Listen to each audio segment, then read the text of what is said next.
ആ ഹലോ ആ ആരാ ആ ശരി ശരി ആ നിങ്ങൾ നേരെ വന്നോളൂ ഓക്കെ ഓക്കെ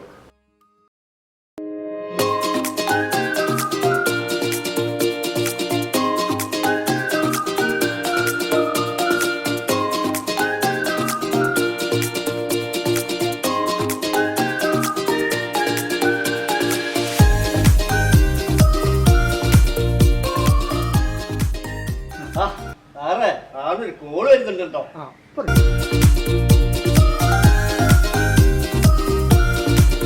കോളോ എന്ത് കോള് എന്റെ കൃഷ്ണ കാര്യം കഴിഞ്ഞല്ലോ ഇവിടെ ഇല്ലാന്ന് പറഞ്ഞേ ഇനി ആ നടക്കും തോന്നില്ല സാറേ അവളിവിടെ എത്തി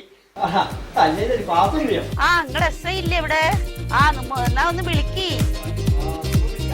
ആ പാത്തുമ്പോ വന്നിക്കുന്നൊന്ന് പറയ് നല്ലത് ആരും പാത്തുങ്ങ ആ പോക്രാജി ഉണ്ടല്ലോ ഇല്ല ഇപ്പൊ കുഴപ്പമൊന്നുമില്ലല്ലോ ഇയാള് ശരിയാവൂലില്ല പിന്നെയും തുടങ്ങി അയാള് പിന്നെയും തുടങ്ങി ഇയാള് ശരിയാവില്ല ഏയ് മിസ്റ്റർ ഒന്നുകിൽ ഈ സ്ത്രീ പറയുന്നത് കേട്ട് നിങ്ങൾ കൂടെ നിൽക്കണം അല്ലെങ്കിൽ ഒരു നഷ്ടപരിഹാരം ഒരു 5 ലക്ഷം രൂപ കൊടുക്കേണ്ടി വരും സമ്മതമാണ് ആയിക്കോട്ടെ സാർ എനിക്ക് സമ്മതമാണ് ഇപ്പൊ മനസ്സിലായില്ലേ ഈ എസ്ഐന്റെ പവർ ഓ നമുക്ക് മനസ്സിലായി സാറേ പക്ഷേ എനിക്കൊരു ചെറിയൊരു അപേക്ഷ ഉണ്ട് സാർ എന്താണാവോ അതിനെന്താ താൻ പറഞ്ഞോളൂ സാറ് നമ്മളെ പെണ്ണുങ്ങളെ തൊള്ളയിൽ എന്തെങ്കിലും ഒന്ന് വെച്ച് അടച്ചെന്നാൽ നമ്മൾ ഓളെ കൂടെ നിൽക്കാം അതെന്താ പോക്കരെ ഇവിടെ തൊള്ളക്ക് അത്രയും വലിയ നാറ്റാണോ അല്ല സാറേ ഞമ്മക്ക് ചെറിയൊരു സംശയം നിങ്ങൾ ശരിക്കും പരീക്ഷ എഴുതി പാസ്സായതാണോ അല്ലെങ്കിൽ ആരും സ്വകാര്യമായിട്ട് കയറ്റി തന്നതാണോ ആ താൻ എന്നെ പരിഹസിക്കാണല്ലേ ESI ആരാണെന്ന് എനിക്കറിയില്ല ഇടിച്ചിന്റെ പരിപ്പ് ഞാൻ എടുക്കും അതാണ് സാറേ ഇതിനേക്കാളും നല്ലത് എന്നാല് വേഗം തീർന്നിട്ടല്ലോ അപ്പോ നിനക്ക്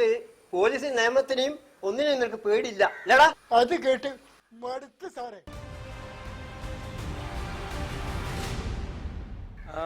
ഇത് സ്ത്രീയെ കണ്ടപ്പോ എനിക്ക് മനസ്സിലായി എസ് ഐ ആണ് കുസൈയാണെന്നൊന്നും ഞാൻ നോക്കൂല ഇയാള് പറയണ നോണ കേട്ടിട്ട് പാത്തൂനോട് വേണ്ടാത്ത പറഞ്ഞാലുണ്ടല്ലോ പാത്തൂന്റെ സ്വഭാവം മാറും അല്ലെങ്കിലും ഈ ആണുങ്ങളൊക്കെ ഇങ്ങനെ തന്നെയാ കാര്യം കഴിയുന്ന വരെ ചക്കരെ കൊപ്പരേന്നൊക്കെ വിളിക്കും കാര്യം കഴിഞ്ഞാക്ക എങ്ങനെയാ അല്ലെങ്കിലും നിങ്ങളടുത്ത് കേസ് പറയാൻ വന്ന ഇന്നെ വേണം ചവിട്ടായി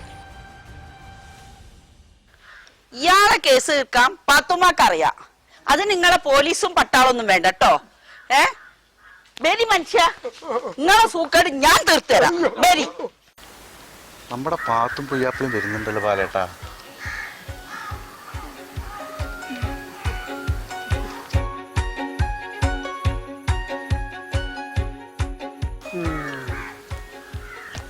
ഇന്ന് വല്ലതൊക്കെ നടക്കും